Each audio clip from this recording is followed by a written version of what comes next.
Salve pessoal do Peja, espero que vocês estejam bem e tal. Como eu falei, essa semana não teremos aula síncrona, que é a aula ao vivo, então preparei essa aula aqui para vocês em vídeo.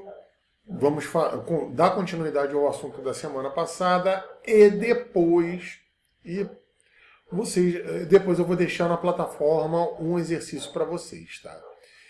Só lembrando, o assunto da aula de hoje será crise final do primeiro reinado, né? Lembrando para vocês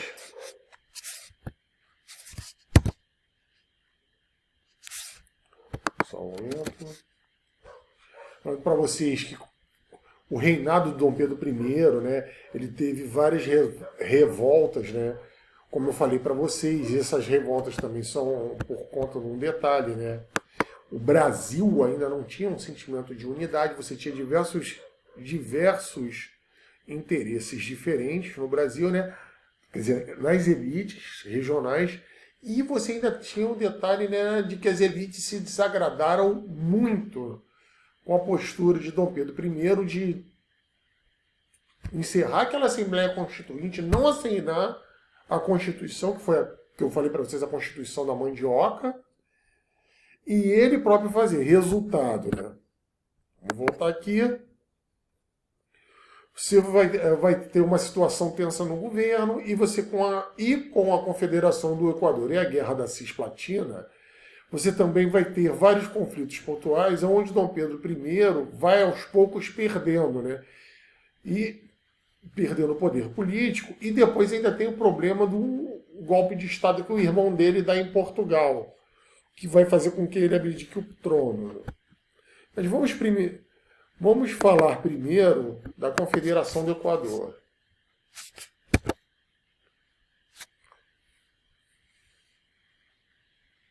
Confederação do Equador, gente, para quem não sabe, foi uma revolta que aconteceu em Pernambuco. E assim, a consequência dessa revolta foi que o governo reagiu com extrema violência, os líderes foram presos e executados, e o Frei Caneca, que era o líder do movimento, né, que vocês viram na thumbnail, né, na entrada desse vídeo, esse aqui, para quem não sabe, é o Frei Caneca, essa é uma pintura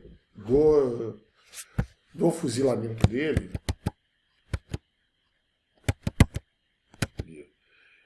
Ele vai ser executado, né?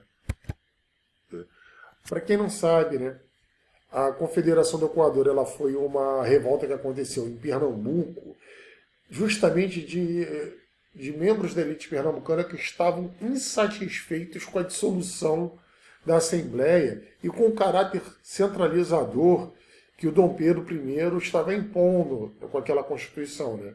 Quem não sabe, naquela época, o estado de Pernambuco ele englobava essa área toda vermelha. Vocês estão vendo que hoje pega, né, Alagoas, Paraíba, parte do Ceará, parte da Bahia aqui também, né, o Rio Grande do Norte. Essa parte vermelha toda aqui era Pernambuco, gente. E a Confederação do Equador, ela foi uma tentativa de transformar os estados de Pernambuco,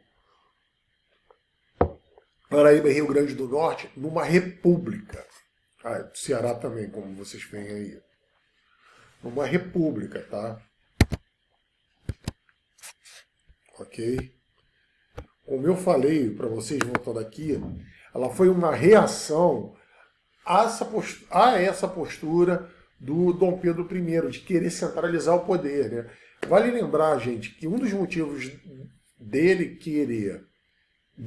ter se recusado a assinar a Constituição da Mandioca, que foi aquela Constituição que foi votada, era que a Constituição ela limitava muito os poderes dele, ela deixava ele numa situação quase tipo a da rainha da Inglaterra, né, de que tem o título, mas não manda, não dava direitos políticos aos portugueses, né, e dava bastante força às províncias, né.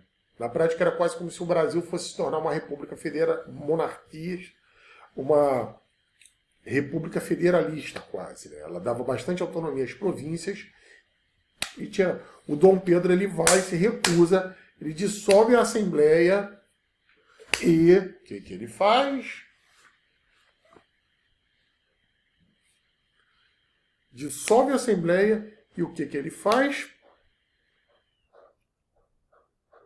Faz uma Constituição sozinho, que foi a Constituição de 1824, que ela fazia tudo aquilo que não queriam, né? Ela botava 4 poderes, né, que eu já falei para vocês, executivo, legislativo, judiciário e um moderador, sendo que esse poder moderador era prerrogativa exclusiva do Dom Pedro I. Ele manteve alguns itens da Constituição anterior, quer dizer, da Constituição que nem chegou a ser promulgada, né?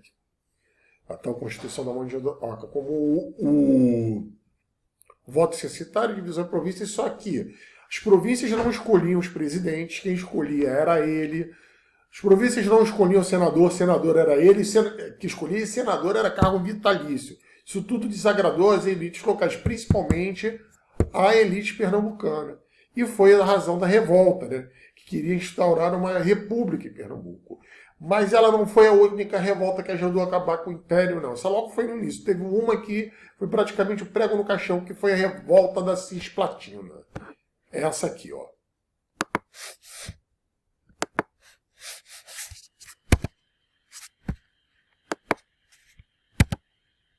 A Guerra da Cisplatina, gente, para quem não sabe, é a região que nós hoje chamamos de Uruguai, tá? O Uruguai, ele fazia parte do Brasil. Ele foi anexado ao Brasil lá no Tratado de Madrid, no século XVIII, ainda na época do rei, quem mandava era o Marquês de Pombal, né?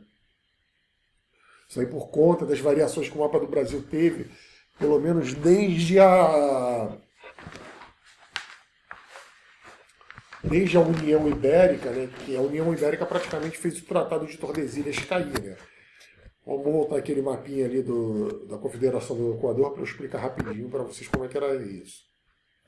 Vocês talvez não se lembrem, né? Mas no Tratado de Tordesilhas passava uma linha imaginária aqui. Esse pedaço aqui que eu estou indo com o mouse. E que toda essa parte aqui a leste era de Portugal e a oeste era do Brasil. Na União Ibérica, como o monarca de Portugal e da Espanha se tornou o mesmo, caiu. Porém, com a restauração, quando Portugal recupera o poder, vai se instaurar um imbróglio diplomático que vai ser resolvido no Tratado de Madrid, aonde Portugal vai ganhar poder sobre essas áreas, mas é que esse pedaço daqui de baixo, que hoje é a República do Uruguai, na época era conhecida como Província Cisplatina. Vamos voltar aqui. E essa guerra, gente, um dos motivos dela ter acabado, dela ter ajudado a acabar com o Império, foi o grande endividamento que o Império teve que ter, que provocou uma crise econômica, né? E o custo dessa guerra acabou fazendo o Brasil ter que pegar empréstimo com bancos, principalmente ingleses. E, detalhe, né? O país se endividou e perdeu a guerra, né? Isso tudo ajudou mais ainda a ferrar com a popularidade de Dom Pedro I, né? Que já não estava boa, né? Para piorar ainda, olha só o que acontece aqui ainda. Para piorar as coisas,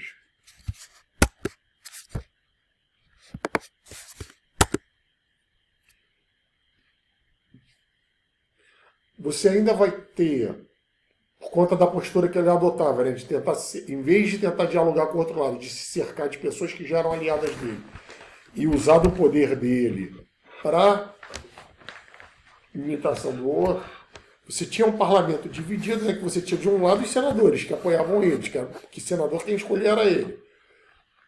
Do outro, os deputados, a maioria eram de oposição.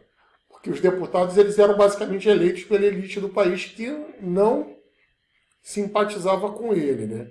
E ainda por cima vai ter uma recepção organizada pelo Partido Português que acabou em pancadaria, ganhando até o nome de Noite das Garrafadas, né? Paralelo a isso, o que vai acontecendo? Os protestos vão aumentando pelo país e lá em Portugal acontece o complô do irmão de Dom Pedro e da mãe de Dom Pedro, que vão tomar o trono português. Dom Pedro tinha abdicado em favor da filha dele, tinha nomeado a filha dele herdeira dele. Quando o pai dele, Dom João VI, morre, quem assumiria seria a filha dele, Dona Maria da Glória. Só que aí o irmão junto com a mãe, dá um golpe de Estado e depois ainda dá um golpe de Estado na própria mãe, que é o Dom Miguel. Paralelo a isso, ele está perdendo popularidade direta aqui no país. Resultado, o que acontece?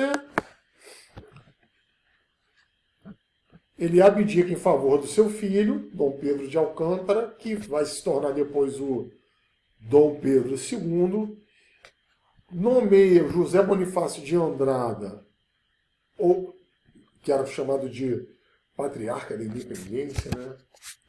O tutor do príncipe regente, e ele volta para Portugal. E pessoal, se vocês acham que a confusão acaba por aí, agora é que a confusão vai começar. Porque com essa saída de Dom Pedro, tinha um dispositivo na Constituição prevendo o seguinte: se o rei não pudesse assumir o príncipe herdeiro, haveria uma regência. Tá? Seria feita uma regência provisória que organizaria a eleição de uma outra regência e essa regência ficaria até a maioridade. Pois bem, gente, a coisa foi tão braba,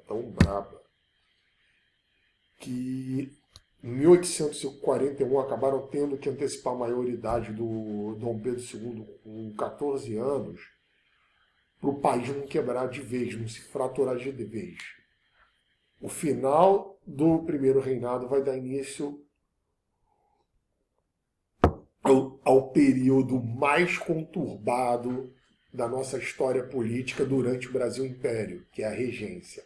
E assim, se vocês acham que já está confuso isso, aguardem cenas do próximo capítulo. Galera, não esqueçam de fazer o exercício. Obrigado e até mais.